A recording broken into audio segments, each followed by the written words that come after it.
Okay, तो start करते हैं आज के डिस्कशन से।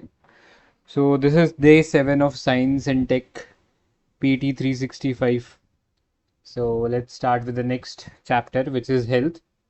सो इसमें पहला टॉपिक देखिए, brain computer interface BCI topic है, बहुत ज़्यादा न्यूज़ में है बिकॉज ये इलॉन मस्क की जो कंपनी है न्यूरालिंक, उन्होंने एक नया जो है टेक्नोलॉजी डेवलप किया जिसके थ्रू वो ब्रेन के अंदर कुछ चिप्स या फिर कुछ इलेक्ट्रॉनिक्स का मदद से वो डायरेक्टली किसी इलेक्ट्रॉनिक डिवाइस को या कंप्यूटर को कंट्रोल कर सकते हैं या उससे कम्युनिकेट कर सकते हैं। राइट, सो बेसिक आइडिया था ये ब्रेन कंप्यूटर इंटरफेस टेक्नोलॉजी को इन्होंने अपने न्यूरालिंक जो कंपनी है उसके अंदर कुछ प्रोडक्ट्स में इनकॉर्पोरेट किया है। ठीक है, सो अभी इसका एक सक्सेसफुल इम्प्लांट भी हो चुका है, मतलब एक पर्सन के अंदर ये जो चिप है न्यूरालिंक की ये कनेक्ट कर दी जा चुकी है। And in 2023, Neuralink was granted permission by US FDA for human trials. तो US FDA जैसे इंडिया का हमारे CDSCO है, वैसे ही US में उसका जो काउंटर पार्ट है वो foods and drug administration authority है। ठीक है, US FDA जो है कोई भी नया कोई ड्रग है या कोई फूड आइटम है जो कि इंपोर्ट हो रहा है US के अंदर, तो उसको सर्टिफाई करता है। ठीक है, सो उसने ऑलरेडी सर्टिफाई कर दिया और न्यूरालिंक ऑलरेडी इम्प्लांट हो चुका है एक पर्सन। सो एम अगेन, जैसे बताया कि दिमाग से हम कंप्यूटर कंट्रोल कर सके या दिमाग से कोई भी डिवाइस को कंट्रोल कर सके, उसको रियलिटी बनाने के लिए ये टेक्नोलॉजी जो है यूज़ की जा रही है। And this will aim to build next generation brain implants with at least 100 time more brain connection than are currently available. मतलब अभी जो करंटली हमारे पास ब्रेन से इंटरकनेक्शन वाली जो चिप्स अवेलेबल हैं उनसे 100 टाइम्स मोर एडवांस होगी। ठीक है, अब ये जो इनिशियल टेस्ट किया गया है न्यूरालिंक का एक पर्सन के ऊपर, उसमें देखा गया कि ये जो न्यूरॉन स्पाइक है, ये जो स्पाइक डिटेक्शन है, ये काफ़ी अच्छा था in this implant done by Neuralink company. तो स्पाइक क्या होता है? स्पाइक रेफर्स टू इलेक्ट्रिकल और chemical signals to send information around the brain and to the body. तो जब भी हमारी बॉडी में लेट्स से कोई सेंस होता है, जैसे कोई लेट्स से हम लोगों ने हॉट ऑब्जेक्ट को टच कर दिया, तो हमारी जो सेंसरी ऑर्गन्स है वो जो कम्युनिकेशन है, वो जो मैसेज है कि ये ऑब्जेक्ट हॉट है, वो हमारे ब्रेन तक पहुंचाते हैं। और फिर ब्रेन हमारा रिस्पॉन्ड करता है कि अब ये क्योंकि ऑब्जेक्ट हॉट है, इससे हमारे बॉडी सेल्स डैमेज हो सकते हैं, तो अब हाथ हटाना है, तो उसके लिए भी अगेन सिग्नल ब्रेन से आएगा। अब ये जो सारा सिग्नलिंग होगा इसमें कॉम्बिनेशन होता है इलेक्ट्रिकल और केमिकल सिग्नल्स का।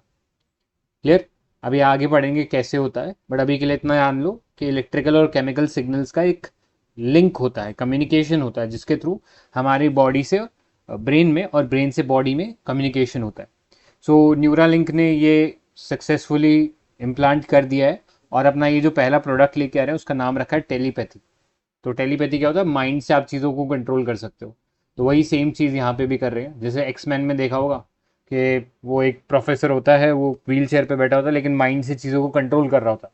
तो सेम चीज़ यहाँ पे है कि आपके दिमाग में चिप लगी हुई है, वो बाकी जो सराउंडिंग इलेक्ट्रॉनिक इक्विपमेंट्स हैं उनको कंट्रोल कर सकती है। क्लियर? सो ये बेसिक आइडिया था इसके अंदर। अब ब्रेन कंप्यूटर इंटरफेस की बात करते हैं कि ये टेक्नोलॉजी एक्चुअली है क्या। तो बेसिक इंटेंट यही है कि अपना माइंड में जो ब्रेन के अंदर जो सिग्नल्स है उसका इस्तेमाल करके कोई आसपास का जो एनवायरनमेंट है उसमें हम कोई चेंज, कोई कंट्रोल या इंटरैक्ट करना पॉसिबल करवा सकते हैं using the brain computer interface. अब इसके तीन ब्रॉड पार्ट्स होंगे। एक तो होगा एक डिवाइस जो कि सीधा ब्रेन में कनेक्टेड होगा, ब्रेन के सिग्नल्स को अंडरस्टैंड करेगा, उनको डिटेक्ट करेगा, उनको रिकॉर्ड करेगा। फिर ये जो सिग्नल्स है ये जाएंगे एक कंप्यूटर के अंदर या माइक्रो प्रोसेसर के अंदर, जो उसे एनालाइज करेगा और उसके अकॉर्डिंग एक आउटपुट फंक्शन देगा या एक सिग्नल सेंड करेगा किसी डिवाइस को या किसी एप्लीकेशन को, जिससे कि वो कंट्रोल होगी। ठीक है, सो ये जो ब्रेन कंप्यूटर इंटरफेस है this could be broadly two types. ये यूनिडायरेक्शनल भी हो सकता है और बाई डायरेक्शनल भी हो सकता है। यूनिडायरेक्शनल इन द सेंस कि बाहर से हम या हमारे ब्रेन से मेरे को सपोज कोई MP3 प्लेयर रन करना है या कोई वीडियो देखना है तो मैं वीडियो को ऑन ऑफ कर सकता हूँ। लेकिन अगर लेट्स से वो वीडियो प्रोसेस नहीं हुई तो वापस एक सिग्नल मेरे दिमाग में भी जाना चाहिए, जिससे कि मुझे पता लगे कि ये जो है वीडियो प्रोसेस नहीं हो रहा है, क्या रीज़न है उसका। तो वो हो गया बाई डायरेक्शनल कम्युनिकेशन। ठीक है, तो दोनों चीज़ें पॉसिबल है, बट करेंटली अभी हमारा जो फोकस है वो यूनिडायरेक्शनल पे ज़्यादा है। क्लियर। नेक्स्ट देखो, अब हम लोगों ने बात किया था कि एक डिवाइस है या एक इंस्ट्रूमेंट हम लगा सकते हैं जिससे ब्रेन का जो सिग्नल्स है उसे रिकॉर्ड कर सकें। तो इसके लिए हमारे पास ऑलरेडी एक डिवाइस है विच इज़ कॉल्ड इलेक्ट्रोएन्सीफेलोग्राम, ईईजी। ठीक है, आपने जनरली ईसीजी के बारे में तो सुना ही होगा। क्या होता है ईसीजी? एनीबडी? इसका idea, what is ECG? ECG sir heart beat वगैरह के लिए मेजर करने के लिए यूज करते हैं। हार्ट के करेक्ट। पास वो कुछ सेंसर्स वगैरह जो होते हैं वो लगाते हैं और उससे वो एक वेव जो है वो प्लॉट करते हैं और फिर उससे चेक करा जाता है कि वो नॉर्मल है कि नहीं। करेक्ट। तो देखा होगा ना, हॉस्पिटल्स में ये ऐसे ऐसे ऐसे वेव्स चलती हैं। तो ये क्या होता है? ये ईसीजी रिपोर्ट होता है, इलेक्ट्रोकार्डियोग्राफ। ठीक है। सो ये अपरवर्ड और डाउनवर्ड जो मूवमेंट होता है ये सिस्टोल डायसिस्टोल होता है, मतलब हमारा हार्ट एक बार पंप करता है और एक बार रिसीव करता है। ठीक है। सो ये ईसीजी हार्ट के लिए होती है, लेकिन ब्रेन के लिए हमारे पास ईईजी होती है। ठीक है, तो ये याद रखना है, दोनों में डिफरेंस पता होना चाहिए। ये बेसिक से कॉन्सेप्ट है, कभी भी हॉस्पिटल वगैरह जाओगे तो ये सारी चीज़ें सामने देखने को मिलती है, तो अपने को एटलीस्ट आइडिया होना चाहिए कि what are we looking at. ठीक है। सो इलेक्ट्रोएन्सेफेलोग्राम बहुत कॉमनली नहीं देखने को मिलता, और ये जो डिवाइस है इससे ब्रेन की जो एक्टिविटी है, उसके अंदर होने वाले जो मूवमेंट है, उसको हम डिटेक्ट कर सकते हैं यूजिंग इलेक्ट्रोड्स, जो कि हमारे दिमाग के ऊपर अटैच किए जाते हैं। ठीक है, तो दिमाग के अंदर जब भी सेल्स कम्युनिकेट करते हैं, वो केमिकल या इलेक्ट्रिकल सिग्नल्स बहुत स्मॉल अमाउंट में प्रोड्यूस करते हैं। उन्हीं सिग्नल्स को ये अंडरस्टैंड करता है या डिटेक्ट करता है इलेक्ट्रोएन्सेफेलोग्राम। क्लियर। नेक्स्ट, एक और डिवाइस है जिससे हम ब्रेन के सिग्नल्स की या एक्टिविटी की मैपिंग कर सकते हैं, that is called functional magnetic resonance imaging, fMRI. ठीक है, ये डिटेक्ट करता है changes in blood oxygenation and flow that occurs in our brain due to neural activity. तो जब भी हमारे ब्रेन के अंदर कोई भी एक्टिविटी होती है तो उसमें ऑक्सीजनेटेड ब्लड जाता है और वो वापस फ्लो भी करता है। तो इस ऑक्सीजनेटेड ब्लड को ट्रैक करने का जो काम है वो एमआरआई कर सकता है, और इसलिए ब्रेन की जो एक्टिविटी है उसके लिए हम एफएमआरआई का भी इस्तेमाल करते हैं। ठीक है, ये पता होना चाहिए। अब एप्लीकेशन की बात करें तो सबसे इम्पॉर्टेंट जो इसका एप्लीकेशन होगा वो होगा हेल्थ केयर में। बहुत सारे ऐसे लोग हैं जो कि जिनके ब्रेन में कुछ डिजीज होता है, जैसे पार्किंसन एक डिजीज सुना होगा आपने। किसी को आइडिया पार्किंसन डिजीज क्या होती है? What is Parkinson disease? ठीक है, तो देखो सर एक इंडिया में तो इतना न्यूरो फेमस नहीं है, बट तो डिजेनरेटिव डिसऑर्डर होती है।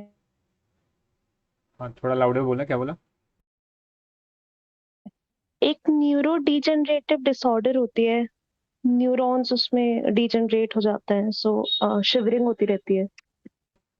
Correct, very good. तो पता होना चाहिए पार्किंसन डिजीज में हमारे जो ब्रेन के जो सेल्स होते हैं वो डीजनरेट होने लग जाते हैं। धीरे धीरे क्या होता है, ब्रेन डीजनरेट के जो न्यूरॉन्स है वो डीजनरेट होने लग जाते हैं, तो बॉडी के ऊपर कंट्रोल जो है वो कम हो जाता है, फिर बॉडी शिवरिंग में आ जाती है। आपको पता होगा मोहम्मद अली एक बहुत बड़े फेमस बॉक्सर थे, ही वो सफरिंग फ्रॉम दिस डिजीज। तो लास्ट में उनकी मेमोरी वगैरह भी चली गई थी और सारा टाइम शिवर करते रहते थे, बैठे बैठे भी शिवरिंग होती रहती थी। तो कहीं ना कहीं ऐसी डिजीज से जो इंसान है वो अपना जो फिजिकल कंट्रोल है, चलने फिरने का जो कंट्रोल है, बहुत पहले खो देता है। तो अगर हमारे पास ये ब्रेन कंप्यूटर इंटरफेस रहेगा तो ऐसे लोग जिनका थोड़ा सा अपना मोटर कंट्रोल, मोटर स्किल्स उतने बेहतर नहीं है, वो फिर भी चीज़ों को कंट्रोल कर सकते हैं directly from their brain. Clear. Similarly और भी डिजीज है, जैसे एपिलेप्सी हो गई। एपिलेप्सी भी अगेन ब्रेन के जो न्यूरॉन्स है उनमें कोई प्रॉब्लम हो जाता है, जिसकी वजह से न्यूरॉन्स का जो एक्टिविटी है उनमें बहुत तेज केमिकल और इलेक्ट्रिकल सिग्नल्स आने लगते हैं, जिसकी वजह से सडन शिवरिंग हो जाती है कि पड़ा पड़ा गिर रहा है, मतलब खड़े खड़े गिर जा रहा है और फिर शिवरिंग हो रही है, राइट। तो एपिलेप्सी होती है। और किसी को स्पाइनल कॉर्ड इंजरी हो गई, जैसे स्पाइनल कॉर्ड जो है that is responsible for the entire movement of our body, क्योंकि सारी जो नसें हैं हमारी ब्रेन से होती हुए स्पाइनल कॉर्ड में जाती है। तो अगर स्पाइनल कॉर्ड में इंजरी है तो वो जो उस नसों पे जो कंट्रोल होता है वो नहीं रहता। तो अगर ऐसा कोई पर्सन जिसको स्पाइनल कॉर्ड इंजरी है, वो भी अपना लाइफ जो है थोड़ा बेहतर तरीके से जी पाएंगे, using this brain computer interface. इसके अलावा न्यूरो साइंस में, ब्रेन रिसर्च में तो हेल्प करेगा ही हमें, कम्युनिकेशन टेक्नोलॉजी में भी हेल्प करेगा और इम्प्रूव करेगा lifestyle for people who suffer with physical disability और एजिंग रिलेटेड प्रॉब्लम्स। ठीक है, सो बहुत सारे यूज केसेस बन सकते हैं। अब आते हैं बैक टू बेसिक्स पे। अब बात करते हैं न्यूरॉन्स की। तो न्यूरॉन्स क्या होता है? न्यूरॉन्स हमारे बॉडी के अंदर वो सेल्स होते हैं जो कि बॉडी के एक एंड से दूसरे एंड पे सिग्नल्स को ट्रांसमिट करते हैं। अब ये इलेक्ट्रिकल सिग्नल्स और केमिकल सिग्नल दोनों का ही एक तरीके से कॉम्बिनेशन होता है, मतलब केमिकल ही होता है, वो इलेक्ट्रिकल सिग्नल में कन्वर्ट हो जाता है। ठीक है, सो हमारा जो ब्रेन है that is made up of millions of cells called neuron. इसीलिए आपने देखा था एआई के अंदर हम लोगों ने न्यूरल नेटवर्क की बात की थी, याद है एआई में न्यूरल नेटवर्क। ठीक है, सो हमारा ब्रेन एक्चुअली में न्यूरॉन्स का ही एक नेटवर्क होता है। और न्यूरॉन्स क्या होते हैं, यहाँ पे आप शेप देख सकते हो न्यूरॉन्स की। ये है न्यूरॉन, इसका जो सेंटर बॉडी है ये वाला पार्ट, इसको एक्सोन बोलते हैं। ऊपर सेंटर में यहाँ पे ये ग्रीन कलर का आप न्यूक्लियस देख सकते हो। बाकी आपको ये रूट्स जैसा जो स्ट्रक्चर है, ऐसे लग रहा है पेड़ की जड़ें फैल रही है, दीज आर कॉल्ड डेंड्राइट्स। ठीक है,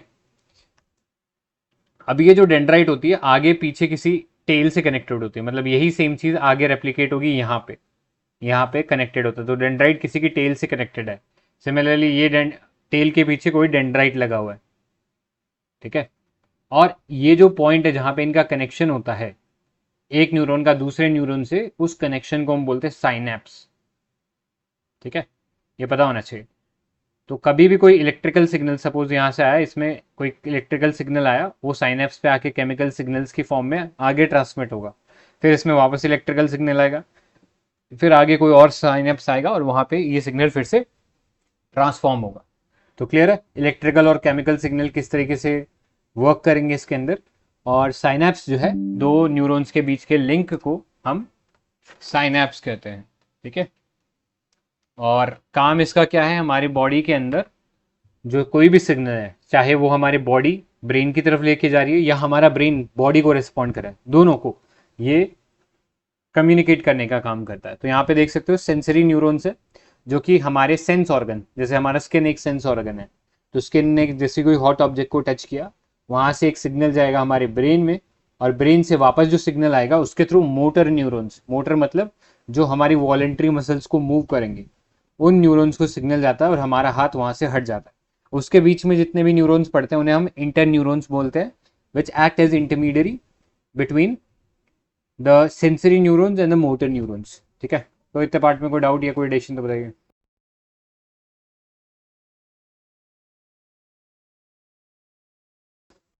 ठीक है, नेक्स्ट देखो फिर, brain electrical oscillation signature profiling, BEOSP, also known as brain fingerprinting और ब्रेन मैपिंग, एंड एक कॉमन नाम और है P300 टेस्ट।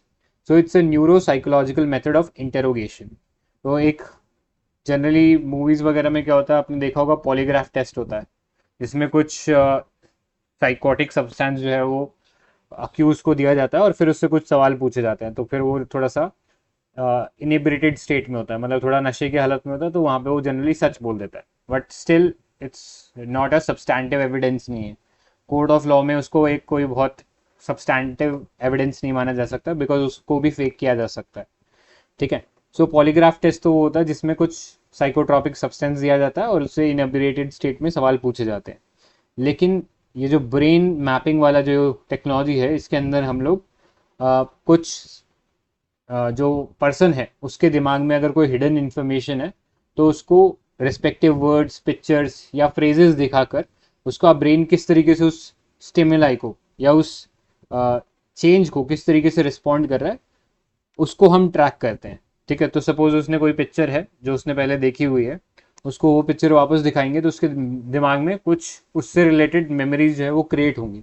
अब वो मेमोरीज क्रिएट होंगी तो डेफिनेटली उसके ब्रेन में कुछ मूवमेंट होगा। ठीक है, न्यूरॉन्स का कुछ मूवमेंट होगा जिसको हम ट्रैक कर सकते हैं। ठीक है, सो इससे हमें पता लग जाएगा कि उसने ये चीज़ पहले देखी है कि नहीं देखी, right. So this is carried out with a process known as electroencephalogram. तो हम लोगों ने जो डिवाइस देखा था which is responsible for the reading of brain signals, ठीक है, उसी डिवाइस का हम इस्तेमाल करेंगे EEG का, और उससे देखेंगे ब्रेन कैसे रिस्पॉन्ड कर रहा है to an external stimuli. Clear? Next देखो अब बायो कंप्यूटर। तो बायो कंप्यूटर क्या है, इसमें ब्रेन के जो सेल्स हैं they are cultured in the lab and are coupled to real world sensors and input output devices. तो ब्रेन के ही सेल्स को, क्योंकि उनमें न्यूरॉन्स है जो कि सिग्नल को ट्रांसमिट कर सकते हैं from one place to another, तो इसमें हम एक सेंसर्स लगाते हैं जो कि इनपुट सिग्नल प्रोवाइड करेगा और उसके करस्पॉन्डिंग आउटवर्ड जो सिग्नल है वो जाएगा। ठीक है, सो बायो कंप्यूटर्स में ब्रेन के सेल्स का इस्तेमाल कर रहे हैं। क्लियर। और इसके थ्रू हम लोग organoid intelligence which aims to create bio computers, तो लिविंग कंप्यूटर्स हम लोग क्रिएट कर रहे हैं। ठीक है, अब आगे इसका ही एक एडिशन देखो, ऑर्गन ऑन चिप्स। तो ऑर्गन ऑन चिप्स क्या है, बेसिकली हम जो हमारे नॉर्मली जो इलेक्ट्रॉनिक्स चिप्स होते हैं जिसके अंदर दो पॉइंट के बीच में हम कनेक्शन के लिए गोल्ड प्लेटिंग या फिर किसी ऐसे लो कंडक्टिविटी एलिमेंट का इस्तेमाल करते हैं। तो ऑर्गन ऑन चिप्स में हम लोग क्या कर रहे हैं कि इसके अंदर लिविंग टिश्यूज लगा रहे हैं चिप्स के अंदर, जो कि जो सिग्नल है उसको एक पॉइंट से दूसरे पॉइंट पे ट्रांसमिट करने का काम करेगा। सो यहाँ पे chips will be lined with the living human sales. Clear. तो यहाँ पे जो ब्लड होता है या फिर कोई भी एयर फ्लो जैसा कोई सिस्टम जो कि हमारी बॉडी के अंदर भी इस्तेमाल होता है, वही सेम चिप्स के अंदर भी इस्तेमाल हो पाएगा। ठीक है, तो इससे हमें बॉडी के अंदर अगर कोई चिप लगानी है तो that would be possible through the use of living human cells. ठीक है, between the interconnections of the chips. Clear. So ये कुछ एडिशंस थे जो इसमें पता होने चाहिए। आगे चलते हैं। नेक्स्ट देखो, anti microbial resistance AMR। So this was in news because WHO in partnership with the global AMR R&D hub has released incentivizing the development of new antibacterial treatments 2023 report। ठीक है, तो ये WHO साथ में आया है global AMR anti microbial resistance R&D hub के साथ, और ये रिपोर्ट रिलीज करी है जहाँ पे हमें एंटी बैक्टीरियल जो ट्रीटमेंट्स है, जो नए टाइप के एंटी बैक्टीरियल ट्रीटमेंट है, उनको प्रमोट करना है। अब ये जो रिपोर्ट है, this was release for the G7 countries monitoring and handle for the AMR। अब AMR है क्या, ये जो global AMR research and development hub है, ये क्या है? This is a partnership of countries, non governmental donor organisation and inter governmental organisation. तो याद रखना, कंट्रीज भी हैं, नॉन गवर्नमेंटल मतलब NGO, सिविल सोसाइटीज भी इसके अंदर इन्वॉल्व है। क्लियर। और this was launch in 2018 to its aim was to address the challenges associated with the antimicrobial resistance, और उससे रिलेटेड जो रिसर्च एंड डेवलपमेंट है उसको प्रमोट करना using the one health approach. तो वन हेल्थ अप्रोच क्या है? तो अभी तक हमारा जो हेल्थ केयर सिस्टम था वो एक साइलो में वर्क करता और ज़्यादातर उसमें जो फोकस था वो ह्यूमन हेल्थ पे था। ठीक है, उसके बाद एक बहुत छोटा या एक बहुत स्मॉल अमाउंट ऑफ जो फोकस था वो एनिमल हेल्थ पे था। ठीक है, और अब इस हेल्थ फ्रेमवर्क के अंदर एक नया और हेल्थ आ गया विच is called the environment health. Clear. अब जो फोकस है तीनों पे बराबर करना है, ये है वन हेल्थ अप्रोच। ठीक है, तीनों पे बराबर फोकस करना है। And this was realised after the कोविड-19, मतलब वैसे पहले भी बात चल रही थी बट कोविड-19 के बाद रियलाइज हुआ कि वन हेल्थ पे फोकस करने की जरूरत है, बिकॉज कुछ ना कुछ ऐसी थ्योरीज थी जिसके थ्रू ऐसा पता लगता है कि जो वायरस था कोविड-19 का वो कहीं ना कहीं किसी बैट से आया था जो कि इलीगली ट्रेड किया गया था। तो इलीगली ट्रेड किया था मतलब हम लोगों ने एनवायरनमेंट को डिस्ट्रॉय किया, हम लोगों ने एनवायरनमेंट की हेल्थ जो है उसका ध्यान नहीं रखा, एनिमल हेल्थ का ध्यान नहीं रखा, जिसका कॉरस्पॉन्डिंग इफेक्ट हमारे ह्यूमन हेल्थ के ऊपर एक एडवर्स फॉर्म में देखने को मिला था। तो वन हेल्थ अप्रोच ये बोलता है तीनों को हमें साथ लेके चलना। ठीक है, और ये WHO ने ही रिलीज किया था। अब कुछ और स्टेप्स देखते हैं एंटी माइक्रोबियल रेजिस्टेंस से रिलेटेड, या उससे पहले एक बार एंटी माइक्रोबियल रेजिस्टेंस कॉन्सेप्ट देख लेते हैं। तो AMR मतलब ऐसा सिचुएशन जहां पे कोई बैक्टीरिया, वायरसेस, फंगाई या कोई पैरासाइट है जो इवॉल्व कर गया ओवर टाइम और अब कोई भी मेडिसिन जो है उसको एलिमिनेट नहीं कर सकता या उसे किल नहीं कर सकता। ठीक है, सो एंटी माइक्रोबियल रेजिस्टेंस में ये जो पैथोजेंस हैं जो डिजीज कॉज करते हैं ये किसी मेडिसिन को रिस्पॉन्ड नहीं करते, कोई मेडिसिन इन्हें मार नहीं सकती। Clear. So antimicrobials are medicine to prevent and treat infections caused by micro organisms. और इसमें आपके पास डिफरेंट क्लासेस ऑफ ड्रग्स आ जाते हैं। जैसे एंटीबायोटिक्स की बात करते हैं तो बैक्टीरियाज को मारती है, एंटीवायरल मतलब वायरस के इफेक्ट के अगेंस्ट काम करती है, एंटी फंगल और एंटी पैरासिटिक। ठीक है, तो एंटी माइक्रोबियल एक बहुत बड़ा क्लास है, उसमें एंटीबायोटिक, एंटीवायरल, एंटी फंगल और एंटी पैरासिटिक ड्रग्स आ जाएंगी। क्लियर। अब ऐसा कोई माइक्रोब जो कि एंटी माइक्रोबियल रेजिस्टेंस डेवलप कर चुका है, जनरली हम लोग उसे हेल्थ केयर में हम सुपर बग बोलते हैं कि ये ऐसा एक कीटाणु है या ऐसा पैथोजन है जिसे कोई नॉर्मल जो हमारा मेडिकेशन है वो किल नहीं कर सकता। ठीक है, तो that is called super bug.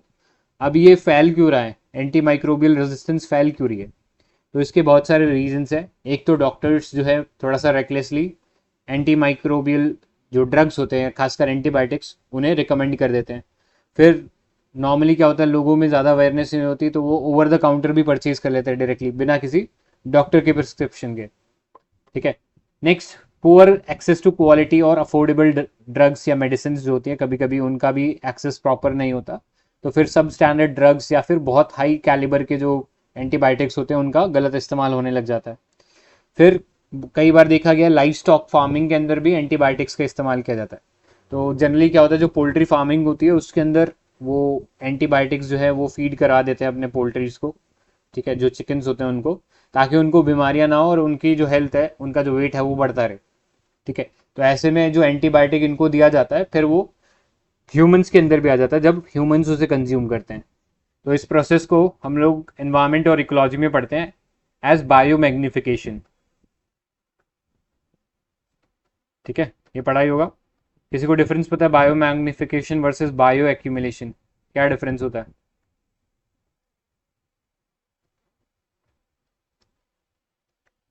Any idea दोनों में डिफरेंस क्या है?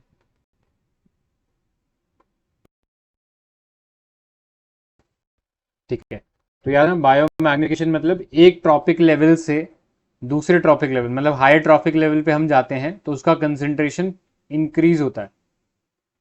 क्लियर। और बायो एक्यूमुलेशन मतलब उसी ट्रॉपिक लेवल पे इंक्रीज हो रहा है। ठीक है, जैसे अगर हम बात करें बायोप्लास्टिक, सॉरी प्लास्टिक्स की बात करते हैं या माइक्रोप्लास्टिक की बात करते हैं, तो हमारी बॉडी में बायो एक्यूमुलेट हो रहा है।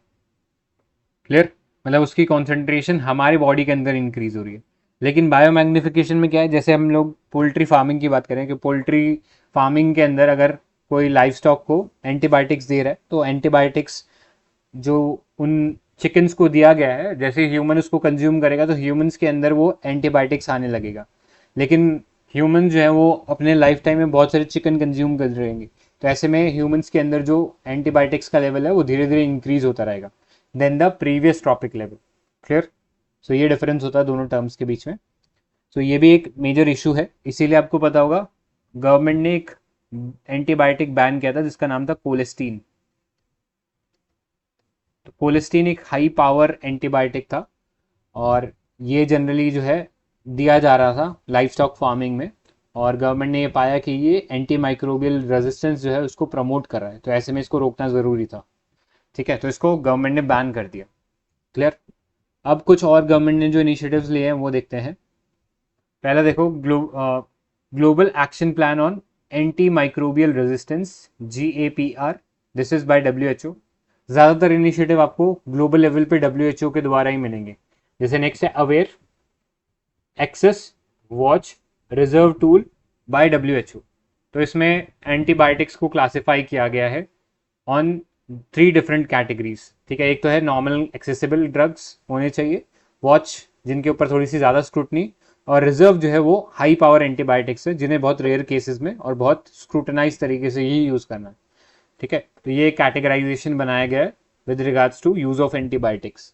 नेक्स्ट देखो, global anti microbial resistance and use surveillance system, short में ग्लास, बाय WHO। तो नाम से ही क्लियर हो रहा है कि हम लोगों ने एंटी माइक्रोबियल रेजिस्टेंस को सर्वेलेंस में डालने के लिए उससे रिलेटेड जो भी कोई डेवलपमेंट हो रहा है, कोई नया सुपर बग मिल रहा है, ठीक है, तो उससे रिलेटेड हम लोगों ने एक फ्रेमवर्क तैयार किया जिसका नाम ग्लास है और WHO ने ये चालू किया है। नेक्स्ट देखो, सिक्योर। सिक्योर एक फर्स्ट डेडिकेटेड मैकेनिज्म है to expand access in low and middle income countries to essential antibiotics. ठीक है, सो लो और जो मिडिल इनकम कंट्रीज़ हैं जहाँ पे प्रॉपरली इस टाइप के ड्रग्स एक्सेसिबल नहीं होते, तो उन कंट्रीज़ पे खासा फोकस किया जाएगा ताकि वहाँ पे जो रेलेवेंट एंटीबायोटिक्स है वो मिल सके। अदरवाइज़ क्या होता है, रेलेवेंट नहीं मिलता तो फिर स्मगलिंग होती है और उसमें कई बार हाई पावर्ड एंटीबायोटिक्स चले जाते हैं जो कि फिर सिचुएशन को और ख़राब कर सकते हैं। ठीक है, सो इसके लिए सिक्योर इनिशिएटिव है। नेक्स्ट देखो, one health joint action, joint plan of action, तो ये इंपॉर्टेंट है। वन हेल्थ का ये जो इनिशिएटिव था, this was taken by 3 organisation, FAO, ठीक है, FAO, UNEP and world organisation for human health and WHO। ठीक है, तो इन 4 ऑर्गेनाइजेशन है basically, FAO, UNEP, world organisation for animal health and WHO, world health organisation. तो इन चारों ने मिलकर ये लॉन्च किया, तो सभी स्टेक होल्डर्स जो हैं वो सब इसमें इन्वॉल्व है। एनवायरनमेंट के लिए UNEP, FAO है, एनिमल हेल्थ के लिए world organisation for animal health है, और ह्यूमन हेल्थ के लिए WHO भी है। ठीक है, तो ये याद रखना। अब इंडिया में क्या क्या स्टेप्स लिए गए हैं वो देख लेते हैं। पहला देखो, national action plan on containment of anti microbial resistance 2017। तो 2017 से हमारा एक्शन प्लान चल रहा है to contain anti microbial resistance. इसके ऊपर हमारे पास एक दिल्ली डिक्लेरेशन भी है। नेक्स्ट, एंटीबायोटिक स्टीवर्डशिप प्रोग्राम, तो ये वाला इंपॉर्टेंट है, इसको याद रखना। इसके अंदर हम लोग ट्रेन करेंगे जो हॉस्पिटल स्टाफ है, ताकि हॉस्पिटल के जो वार्ड्स है और जो ICU है जिसके अंदर एंटीबायोटिक्स का अगर कोई ओवर यूज़ या मिस यूज़ हो रहा है उसे हम रोक सकते हैं। तो इसमें जो स्टाफ है हॉस्पिटल का उसको ट्रेनिंग दी जाएगी। क्लियर। नेक्स्ट देखो, new provision schedule H1 to drugs and cosmetic acts to check the indiscriminate use of antibiotics. तो ऐसे कई एंटीबायोटिक्स देखोगे जिसके ऊपर ये शेड्यूल H1 ड्रग लिखा होगा। तो शेड्यूल H1 ड्रग जो है तभी परचेज कर सकते हैं जब आपके पास डॉक्टर का प्रिस्क्रिप्शन होता है। Without doctors prescription this can not be purchased. ठीक है, ओवर द काउंटर नहीं परचेज किया जा सकता, इसके लिए डॉक्टर प्रिस्क्रिप्शन मैंडेटरी होता है। क्लियर। और अगर कोई ऐसा फार्मासिस्ट है जो कि इसको बिना उसके बेच रहा है तो फिर उसके ऊपर भी लीगल एक्शन हो सकता है। ठीक है, तो ये पता होना चाहिए। आगे चलते हैं। नेक्स्ट देखो, बायोफिल्म, तो इसके बारे में ये एक PYQ है, UPSC ने पहले भी पूछा हुआ इसके बारे में। सो बायोफिल्म्स बेसिकली होती क्या है? बायोफिल्म्स क्या है? Basically thin resistant layer of micro organisms है एज बैक्टीरियाज, जनरली बैक्टीरियाज ही मिलेंगे इसमें, that forms on and quotes various surfaces. ठीक है, जैसे वाटर पाइप हो गया या फिर कोई मेडिकल डिवाइसेस हो गए, उनके ऊपर कोटिंग बना लेते हैं, और generally these are resistant to drugs, antibiotic drugs को रेजिस्टेंट होते हैं। ठीक है, तो ये पता होना चाहिए, दे एग्जिबिट एंटीबायोटिक रेजिस्टेंस, और जनरली किसी भी सरफेस पे हो सकता है, चाहे मेटल है, चाहे प्लास्टिक है, या कोई नेचुरल मटेरियल भी है जैसे वुड हो गया, रॉक हो गया, इन सब के ऊपर भी डेवलप हो सकता है बायोफिल्म। क्लियर, सो ये पता होना चाहिए। आगे चलते हैं। नेक्स्ट देखो, नॉन कम्युनिकेबल डिजीज। तो नॉन कम्युनिकेबल डिजीज मतलब ऐसी डिजीज जो कि लाइफस्टाइल डिसऑर्डर या जेनेटिक डिसऑर्डर की वजह से फैलती हैं और जनरली लॉन्ग टर्म होती है, क्रॉनिक होती है, अनलाइक कम्युनिकेबल डिजीज जो कि जनरली पैथोजन के थ्रू फैलती है और हाईली इन्फेक्शियस होती है, मतलब एक पर्सन से दूसरे पर्सन में फैल सकती है communicable disease. But non communicable disease नहीं फैलती है, दे डू नॉट स्प्रेड, और जनरली लाइफस्टाइल या जेनेटिक जो मेकअप है या जो जेनेटिक इनहेरिटेंस की वजह से जो जीन्स मिले उसकी वजह से नॉन कम्युनिकेबल डिजीज देखने को मिलती है। तो किसी भी कंट्री में जैसे जैसे उसका जो इकोनॉमिक मॉडर्नाइजेशन होता है या इकोनॉमिक ग्रोथ होती है, तो उसके अंदर ये जो डिजीज़ का पैटर्न है ये जनरली चेंज होता है। तो इनिशियली अगर हम बात करें किसी भी पुअर कंट्री में, जैसे इंडिया की बात करें 1947 में, तो ज़्यादा जो शेयर था हमारा वो कम्युनिकेबल डिजीज़ का था। ठीक है, हमारी कंट्री में ज़्यादा कम्युनिकेबल डिजीज़ थी। धीरे धीरे हमारा जो हेल्थ केयर सिस्टम इम्प्रूव हुआ, उससे हमने देखा कि हमारा जो कम्युनिकेबल डिजीज़ का जो बर्डन है ये कम हो गया। ठीक है, सो this is communicable disease. Graph में देखोगे तो इनिशियली हाई पॉइंट था, धीरे धीरे कम्युनिकेबल डिजीज कम होते गए क्योंकि हमारा हेल्थ केयर सिस्टम इम्प्रूव हो गया, सैनिटेशन आ गया। ठीक है, लेकिन दूसरी तरफ हम लोगों ने देखा इसकी जगह रिप्लेस करने के लिए हमारे पास नॉन कम्युनिकेबल डिजीज बढ़ गई। पहले नॉन कम्युनिकेबल डिजीज का इतना बर्डन नहीं था। ठीक है, अब बढ़ के आप समझ सकते हो ऑलमोस्ट बराबर ही कर लिए। तो नॉन कम्युनिकेबल डिजीज़ का अब राइज हो रहा है, क्योंकि लाइफस्टाइल डिसऑर्डर बढ़ रहे हैं और क्योंकि हमारा जो एवरेज एज है वो भी बढ़ गया है, तो एज रिलेटेड जो एलिमेंट्स हैं वो भी देखने को मिल रहे हैं। ठीक है, इस कारण से नॉन कम्युनिकेबल डिजीज़ बढ़ गए हैं और कम्युनिकेबल डिजीज़ रिड्यूस हो गए। तो ये ग्राफ आप बना सकते हो, ये किसी भी डेवलपिंग से डेवलप्ड कंट्री के बीच का जो डिफरेंस होता है वो भी ये ग्राफ दिखाता है। ठीक है, सो अभी न्यूज़ में क्यों है ये वाला concept? Because ministry of health and family welfare has released strategic operational guidelines for national programme for prevention and control for non communicable disease. और ये जो नेशनल प्रोग्राम है ये 2023 से 2030 तक लागू रहेगा। क्लियर? तो ये पता होना चाहिए, क्योंकि अब जो हमारा इस हेल्थ केयर के सामने जो मेजर चैलेंज है वो नॉन कम्युनिकेबल डिजीज़ का ही है। तो इसको टैकल करने के लिए मिनिस्ट्री ऑफ हेल्थ ने ये नेशनल प्रोग्राम जो है उसको लॉन्च किया है। अब इसके अंदर कुछ और इनिशिएटिव ले गए गए हैं, जैसे 75 इस बाय 25। तो 75 बाय 25 इनिशिएटिव क्या है? इसमें हम 75 million people with hypertension, hypertension मतलब क्या होता है? हाइपरटेंशन हाई ब्लड प्रेशर, ठीक है, and diabetes to be put on standard care by 2025। Clear? तो अभी देखा जाए ना तो सबसे ज़्यादा वर्ल्ड के अंदर एनसीडी के अंदर डायबिटीज़ और जो हाइपरटेंशन का जो बर्डन है आफ्टर चाइना इंडिया के अंदर ही है। क्लियर? तो सबसे मेजर चैलेंज हमारे हेल्थ केयर सिस्टम को यही दो डिजीज़ है। तो इसको टैकल करने के लिए ये 75 बाय 25 इनिशिएटिव लिया गया है। तो 75 मतलब 75 मिलियन को हम स्टैंडर्ड केयर पे डालेंगे बाय द ईयर 2025। नेक्स्ट, सशक्त पोर्टल। तो इसमें 40,000 प्राइमरी हेल्थ केयर वर्कर्स जो है उनको ट्रेन किया जाएगा, उनका कैपेसिटी बिल्डिंग किया जाएगा। क्लियर? तो ये पता होना चाहिए। नेक्स्ट देखो कुछ की हाइलाइट्स ऑफ द गाइडलाइंस। तो national programme for prevention and control of cancer, diabetes, cardiovascular disease and stroke programme, इसको रिसेंटली रीनेम कर दिया गया। अब इसका नया नाम होगा national programme for prevention and control of non communicable disease. Clear? तो पहले जो फोकस था केवल कैंसर, डायबिटीज और कार्डियोवैस्कुलर मतलब हार्ट रिलेटेड जो एलिमेंट्स थे उनसे इसको और एक्सपैंड कर दिया गया। अब सारे के सारे नॉन कम्युनिकेबल डिजीज पे फोकस रहेगा। ठीक है, तो इसमें क्या क्या इंक्लूड करें? इसमें हम इंक्लूड करें chronic obstructive pulmonary disease, pulmonary मतलब लंग से रिलेटेड, एंड एस्थमा। नेक्स्ट है non alcoholic fatty liver disease. फिर नेक्स्ट है प्रधानमंत्री नेशनल डायलिसिस प्रोग्राम। क्लियर? तो ये सारे टर्म्स पता होने चाहिए कि पल्मोनरी मतलब लंग से रिलेटेड, डायलिसिस मतलब कि अगर किडनी रिलेटेड एलिमेंट है, ठीक है, किडनी फेलियर हो जाता है तो वहाँ पे ब्लड को प्यूरिफाई करने के लिए डायलिसिस करते हैं। ठीक है, जिसे हीमियोडायलिसिस भी बोलते हैं। तो ये पता होना चाहिए तीनों इसके अंडर जो सब प्रोग्राम्स है। क्लियर? इतने पार्ट में कोई एडिशन या कोई डाउट?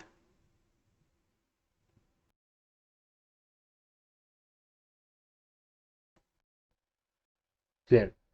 फिर आगे देखो जो नॉन कम्युनिकेबल डिजीज है generally known as chronic disease. Chronic मतलब लॉन्ग टर्म रहती हैं, क्योंकि लाइफस्टाइल रिलेटेड होती है तो लॉन्ग टर्म होती है। अनलाइक नॉन कम्युनिकेबल डिजीज जो कि जनरली किसी पैथोजन की वजह से फैलती है तो वो शॉर्ट लिव्ड होती है, मतलब फटाफट होती है और अगर आपने प्रॉपर मेडिकेशन ले लिया तो जल्दी से ख़त्म भी हो जाती है।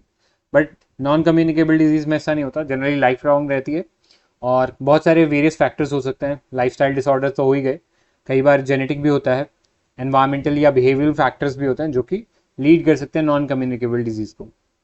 करंटली अगर बर्डन की बात करें तो NCDs account for almost 61.8% of deaths in India in 2016।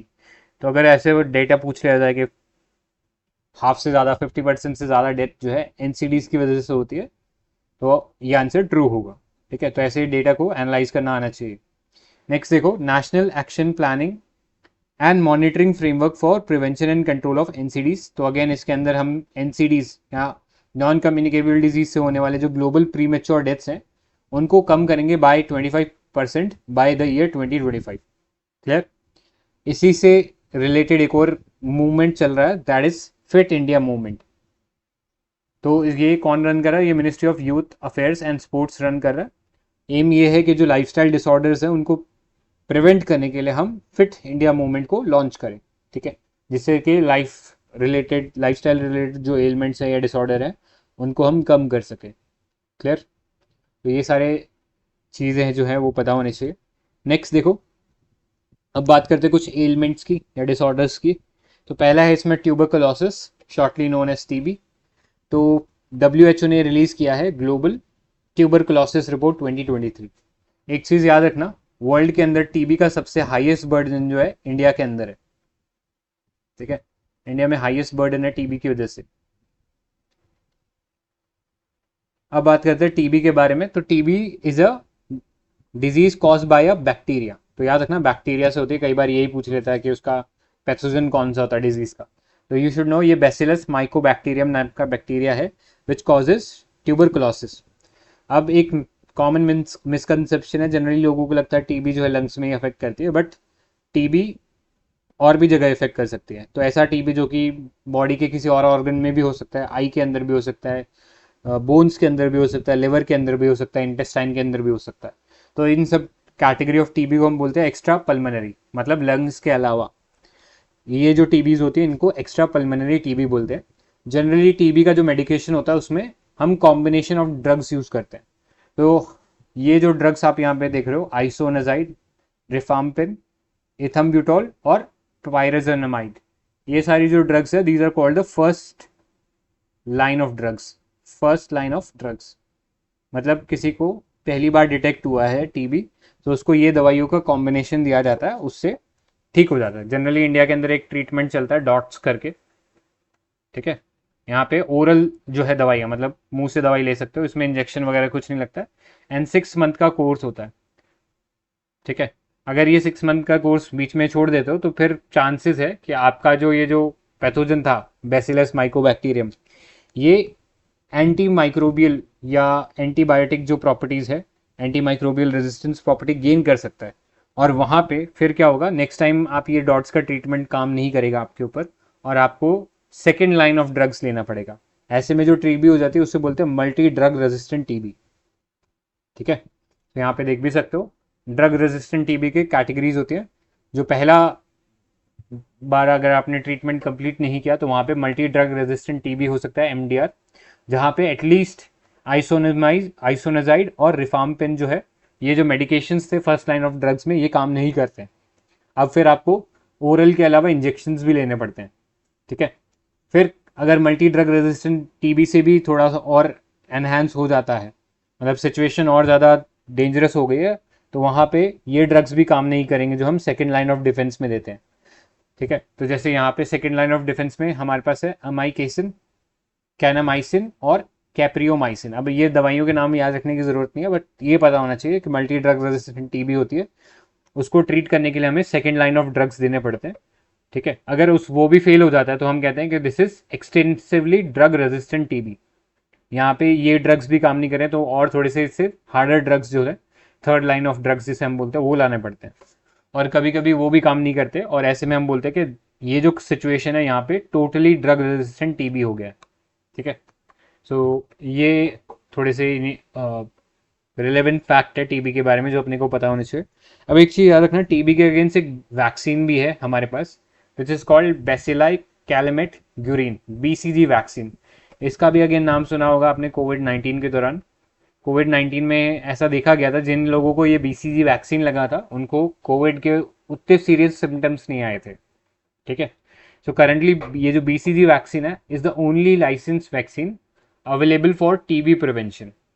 ठीक है, लेकिन एक चीज इसमें याद रखना है, ये केवल एक्स्ट्रा पल्मोनरी टीबी को प्रिवेंट करता है, मतलब लंग्स के अलावा जो टीबी होती है सिर्फ उसे प्रिवेंट करेगा, और जो पल्मोनरी या लंग्स में होने वाला टीबी है उसे नहीं रोक सकता है ये। ठीक है, तो ये पता होना चाहिए। नेक्स्ट बात करते हैं स्टेप्स क्या क्या लिए हैं हमारे इंडियन गवर्नमेंट ने टू प्रिवेंट ट्यूबरकुलोसिस। तो एक हमारा प्रोग्राम चल रहा है national strategic plan for tuberculosis elimination 2017 से 2025। फिर है टीबी मुक्त पंचायत ने टीबी मुक्त भारत है ये। ठीक है, टीबी मुक्त भारत अभियान इनिशिएटिव चल रहा है, तो ये याद रख लेना, इसको सही कर लेना। नेक्स्ट है निक्षय पोषण योजना। तो इसमें न्यूट्रिशनल सपोर्ट दिया जाता है जितने भी टीबी पेशेंट्स होते हैं उनको। ठीक है, इसके साथ साथ हमारे पास एक निक्षय पोर्टल भी है। तो ये वर्ड जब जहाँ पे भी आ जाए निक्षय तो समझ जाना टीबी की बात हो रही है। तो निक्षय पोर्टल में लेट्स से कोई सरकारी हेल्थ केयर इंस्टीट्यूशन में कोई इन पर्सन जाता है और उसको डिटेक्ट होता है, टेस्ट में मिलता है कि उसे टीबी है, तो उसका सारा डेटा जो है इस निक्षय पोर्टल में रहेगा। उस पोर्टल के डेटा के अनुसार उनको जो ट्रीटमेंट की जो दवाई हैं वो उस हॉस्पिटल में दी जाएंगी। ठीक है, तो डायरेक्टली वो जो पेशेंट है उस हॉस्पिटल से ही वो दवाइयों को खरीद सकता है। ठीक, ताकि इससे जो आउट ऑफ पॉकेट एक्सपेंडिचर है वो भी ना बढ़े, क्योंकि इसकी जो मेडिसिन है जनरली थोड़ी सी कॉस्टली आती है। तो उसको cost out of pocket expenditure को कम करने के लिए निक्षय पोर्टल के थ्रू जो मेडिसिन है वो प्रोवाइड की जाती है हॉस्पिटल्स में डायरेक्टली। क्लियर। नेक्स्ट देखो, प्रधानमंत्री टीबी मुक्त भारत अभियान, this aims to eliminate TB by 2025। तो WHO का तो एम है कि इसे 2030 तक एलिमिनेट कर ले, लेकिन गवर्नमेंट ने अपना जो टारगेट प्लान है या जो टारगेट ईयर है उसको 5 ईयर एडवांस कर दिया। अब हमारा जो टारगेट है 2030 से आगे है और हम 2025 में ही इसे अचीव कर लेना चाहते हैं। ठीक है, तो इसमें याद रखना सारा का सारा जो सपोर्ट है और जो डेटा रिलेवेंट इंफ्रास्ट्रक्चर है वो भी निक्षय पोर्टल के अंदर काम करेगा। ठीक है, ग्लोबल इनिशिएटिव में देखो, मॉस्को डिक्लेरेशन 2017, ये WHO के द्वारा इनिशिएटिव है जिसके अंदर वो बेसिकली जितने भी पार्टनर कंट्रीज हैं उन्हें अर्ज करें that they take urgent action to end tuberculosis by 2030। ठीक है, नेक्स्ट एक नया ट्रीटमेंट है BAPAL, is a 6 month all oral 3 drug regimen used to treat people with extensively drug resistant tuberculosis। तो इसमें भी बहुत सारे एंटीबायोटिक्स है जैसे प्रेटेनोमाइड, बेडाक्विलिन और लाइनजोलॉइड। ठीक है, तो ये कुछ कॉम्बिनेशन है ड्रग्स का जो दिया जा रहा है इन द BAPL रिजीम। तो याद रखना BAPL रिजीम जो है this is also related to TB. इतने पार्ट में कोई एडिशन या कोई डाउट?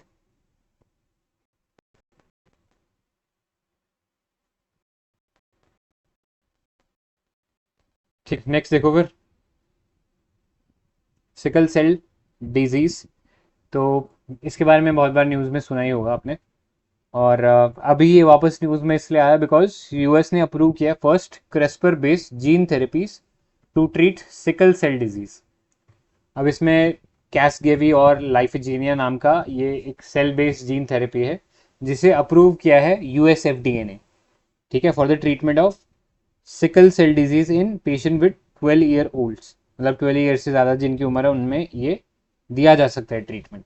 ठीक है, इंडिया के अंदर हमारे पास एक national sickle cell anaemia elimination mission चल रहा है जिससे हम सिकल सेल जो डिजीजेस को एलिमिनेट करना चाह रहे हैं।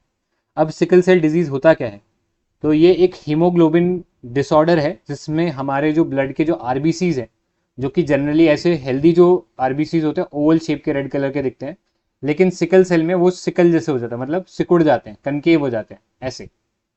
ठीक है, ऐसे सिकुड़ जा रहे हैं। तो ऐसे में क्या हो रहा है, इनकी जो ऑक्सीजन कैरिंग कैपेसिटी है वो कम हो जाती है। अब अगर बॉडी को ऑक्सीजन नहीं मिलेगा तो फिर बॉडी जो है फटीग हो जाएगी, ज़्यादा थकान देखने को मिलेगी। ठीक है, तो इसलिए सिकल सेल एनीमिया में जो RBCs की जो ऑक्सीजन कैरिंग कैपेसिटी है वो कम हो जाती है, हीमोग्लोबिन की ऑक्सीजन कैरिंग कैपेसिटी कम हो जाती है because of the change in shape of red blood cell, जो कि पहले डोनट शेप से अब सिकल सेल या हाफ मून शेप में कन्वर्ट हो गए। अब ये जो डिजीज़ है ये जेनेटिक डिसऑर्डर है, ये चीज़ अपने को याद रखनी है। जेनेटिक डिसऑर्डर है मतलब जो पेरेंट्स है उससे बच्चों के अंदर आता है।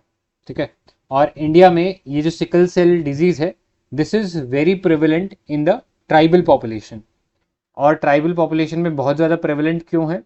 बिकॉज वो जनरली एंडोगैमी करते हैं, मतलब उनका अंदर ही अंदर शादी होता रहता है। ठीक है, तो वो जो नए जीन है वही घूमते रहते हैं, मतलब कोई नया जीन नहीं आता है, कोई नेचुरल बाहर से जीन नहीं आ पाता है, और वही जीन आपस में पूरी जनरेशन के अंदर घूमते रहते हैं। इसलिए ज़्यादा जो है आपको देखने को मिलेगा ट्राइबल्स के अंदर इस टाइप की जो जेनेटिक डिसऑर्डर्स हैं वो। इसीलिए हमारा ये जो नेशनल प्लान है, ये जो national sickle cell anaemia elimination mission है, उसमें खासा ध्यान जो है ट्राइबल पॉपुलेशन पे दिया जाएगा। ठीक है, सो करेंटली बात करें सिकल सेल एनीमिया जो है इसको टैकल करने के लिए हमारे पास कुछ थेरेपीज है, जैसे स्टेम सेल थेरेपी हो गया या बोन मैरो ट्रांसप्लांट है, जिसके थ्रू सिकल सेल एनीमिया को क्योर किया जा सकता है। बट अभी US के अंदर ये क्रिस्पर बेस्ड जीन जो थेरेपी है इसके थ्रू भी हम सिकल सेल एनीमिया को अब टैकल कर सकते हैं। ठीक है, अब हमारा जो national sickle cell anaemia elimination programme है इसमें हम लोगों ने टारगेट ईयर रखा है 2047, जिस ईयर तक हमें अफोर्डेबल और एक्सेसिबल केयर प्रोवाइड करनी है for people affected with sickle cell anaemia, और एलिमिनेट करना है सिकल सेल एनीमिया को कंट्री से बाय द ईयर 2047। ठीक है, तो याद रखना इसमें करंटली जो है हमारी जो पॉपुलेशन 0 से 18 ईयर्स के बीच की है उन सब के ऊपर फोकस किया जाएगा। धीरे धीरे ये जो फोकस है ये बढ़ाकर 0 से 40 तक भी लेके जाएंगे under the national health mission, तो ये इसमें पता होना चाहिए। नेक्स्ट देखो, अब बात करते हैं हीमोग्लोबिन की। तो हीमोग्लोबिन जो है एक आयरन कंटेनिंग प्रोटीन है जो हमारे ब्लड के अंदर जो आरबीसीज होते हैं उनके अंदर प्रेजेंट होता है। तो इसलिए बोला जाता है कि आयरन की डेफिशिएंसी से हीमोग्लोबिन का डेफिशिएंसी हो जाता है, ठीक है, या एनीमिया हो जाता है। ठीक है, तो हीमोग्लोबिन नेसेसरी है हमारी बॉडी के एक ओवरऑल हेल्थ के लिए, और हीमोग्लोबिन बूस्ट करने के लिए आयरन की जो टैबलेट्स है वो लिए जाती हैं। ठीक है, जैसे फॉलिक एसिड सुना होगा आपने, जनरली उसमें आयरन होता है जिसके थ्रू हमारी बॉडी को अगर डेफिशिएंसी आयरन की तो वो कंप्लीट हो जाती है। ठीक है, सो याद रखना जितने भी वर्टिब्रेट्स हैं उन सब के अंदर आरबीसीज होता है और उनके अंदर हीमोग्लोबिन होता है जिसके थ्रू ऑक्सीजनेटेड ब्लड हमारी बॉडी में पहुंचाया जाता है। ठीक है, तो ज़्यादातर जितने भी वर्टिब्रेट्स हैं except cold water ice fish जिनके अंदर एक अलग मैकेनिज्म चलता है, वो पढ़ने की जरूरत नहीं है, अपने को बताना चाहिए ह्यूमन बॉडी में क्या होता है। ठीक है, तो ह्यूमन बॉडी के अंदर हीमोग्लोबिन को आप ऐसा समझ सकते हो एक गाड़ी है जिसके अंदर 4 ऑक्सीजन मॉलिक्यूल्स बैठ सकते हैं। ठीक है, नॉर्मल आरबीसी या नॉर्मल हीमोग्लोबिन में ये सिचुएशन होता है कि एक हीमोग्लोबिन का जो मॉलिक्यूल है वो 4 ऑक्सीजन एटम्स को अपने साथ बाइंड करके ले जा सकता है और बॉडी में जहां जहां ऑक्सीजन सप्लाई करना वहां सप्लाई कर सकता है। ठीक है, तो फिर ये तो हो गया नॉर्मल। जब डीऑक्सीजनेटेड हो जाता है मतलब ऑक्सीजन तो इसने दे दिया आगे, अब वहां से क्या कैरी करता है, वहां से CO2 कैरी करता है। ठीक है, CO2 कैरी करके लंग्स के पास ले आता है और CO2 फिर लंग्स से हमारे नोज के थ्रू बाहर निकल जाता है और वापस से ऑक्सीजन आता है लंग्स के अंदर, वो फिर वापस दे दिया जाता है इस हीमोग्लोबिन के मॉलिक्यूल को जो फिर हमारे हार्ट के अंदर जाता है। हार्ट फिर पंप करता है और पंपिंग, उस हार्ट के पंपिंग एक्शन से वो जो ब्लड है ऑक्सीजनेटेड ब्लड हमारी बॉडी में फैलता है और फिर जिस जिस बॉडी के ऑर्गन को ऑक्सीजन की जरूरत होती है वो उस तरीके से मिलती है। फिर अगेन यही साइकिल बार बार रिपीट होती है कि अब डीऑक्सीजनेटेड ब्लड है वो CO2 कैरी करता है, लंग्स के पास जाता है, लंग्स से वापस ऑक्सीजन लेता है, फिर ब्लड के पास, फिर हार्ट के पास जाता है और फिर ऐसे ये एक सर्कुलर मोशन जो है ये चलता रहता है। ठीक है, तो ये था हीमोग्लोबिन के बारे में। अब एक रिसेंट न्यूज़ आया जिसमें पता लगा है कॉन्ड्रोसाइट नाम के सेल्स होते हैं, chondrocytes make haemoglobin, form haemoglobin bodies और हेडी। तो कॉन्ड्रोसाइट्स क्या होते हैं, कॉन्ड्रोसाइट्स वो सेल होते हैं जो हमारी कार्टिलेज में प्रेजेंट होते हैं। तो कार्टिलेज आपको पता होना चाहिए, कार्टिलेज एक कनेक्टिव टिश्यू है। कनेक्टिव टिश्यू मतलब बॉडी में जैसे बोन हो गया, ब्लड हो गया, ये सब कनेक्टिव टिश्यू की एग्जाम्पल है। तो कार्टिलेज भी एक कनेक्टिव टिश्यू है, बॉडी के ऑर्गन्स को कनेक्ट करता है। जैसे हमारे ईयर्स के अंदर कार्टिलेज होता है, नोज के अंदर कार्टिलेज होता है, तो ऑल्दो हार्ड होता है बट बोन जितना हार्ड नहीं होता। ठीक है, तो ये पता होना चाहिए। नेक्स्ट, ये जो कॉन्ड्रोसाइट है ये रिलीज करते हैं substance to make cartilage which is strong yet flexible. ठीक है, स्ट्रॉन्ग होता है मतलब बोन जितना स्ट्रॉन्ग नहीं बट फ्लेक्सिबल होता है। क्लियर, तो ये चीज़ें पता होनी चाहिए। हमारे नोज के अंदर, हमारे ईयर्स के अंदर आपको कार्टिलेज देखने को मिलता है। ठीक है, इतने पार्ट में कोई डाउट या कोई एडिशन?